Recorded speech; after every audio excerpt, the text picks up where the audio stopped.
இப்போது என்னதான் டெக்னாலஜி முன்னேறினாலும் கூட இந்த டெக்னாலஜி மூலம் பார்த்தீங்கன்னா இந்த ஜாதி சண்டை, மத சண்டை இது மாதிரி பல விஷயங்கள் போயிட்டுருக்கு. அதில் மிக முக்கியமாக இந்த ரசிகரோட சண்டையும் போயிட்டுருக்கு.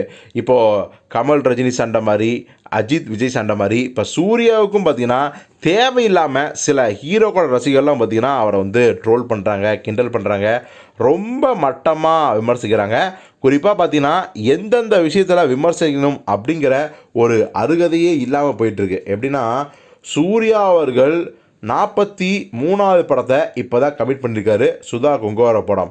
இப்போது அவர் அறிமுகமானது நேருக்கு நேரில் கிட்டத்தட்ட 1996 97 காலகட்டத்தில். இத்தனை வருடத்தில் அவர் 50 படம் கூட நடிக்கலையே அப்படின்னு சொல்லி கேலி பண்ணுறாங்க. இன்னும் சொல்லப்போனால் அவருக்கு பின்னாடி நடிக்க வந்த தனுஷ் ஆகட்டும், நம்ம மக்கள் செல்வன் விஜய் சேதுபதி ஆகட்டும், 2 பேருமே 50 படங்களை முடித்து தள்ளிட்டு போயிட்டே இருக்காங்க.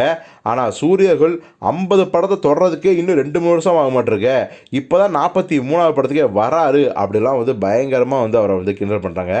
அதாவது ஒரு பழமொழி இருக்குது, கழுதைக்கு தெரியுமா கற்பூர வாசனை அப்படிங்கிற மாதிரி. சூர்யாவோட ஒவ்வொரு ப்ராஜெக்ட்டும் நடுவில் எவ்வளவு டைம் எடுத்துக்கிச்சு, மனுஷன் வந்து உடம்பை ஏற்றுறது, இறக்கிறது, குறைக்கிறது, இப்படி பல விஷயங்களை படத்துக்காக பண்ணி கிட்டத்தட்ட ஒரு வருஷத்துக்கு கிட்டத்தட்ட ஒரு படம் கூட கிடையாது, கிட்டத்தட்ட 2 வருஷத்துக்கு ஒரு படம் பண்ணார்.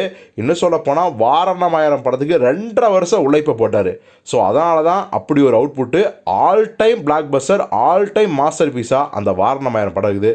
இன்னும் சொல்லப்போனால் முருகாசோட 7ஆம் அறிவு படத்துக்கு கிட்டத்தட்ட படம் முடிய வரைக்கும் இலைதலையே சாப்பிட்டுட்டு இருந்தாராம் சூர்யா அவர்கள்.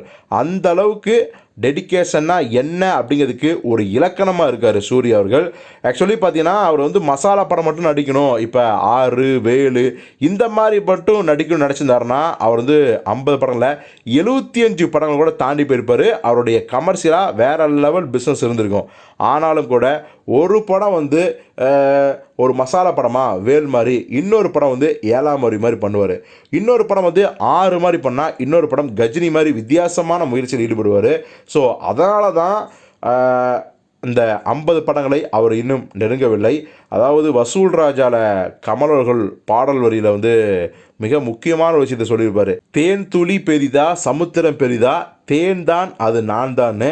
கிட்டத்தட்ட அதே தான் சூர்யா அவர்கள் சமுத்திரம் இல்லை, தேன் துளி கிடைக்கிறதுக்கு ரொம்ப ரேரு. அதனால தான் ஒவ்வொரு படத்தையும் பார்த்து தேர்ந்துட்டுருக்காரு.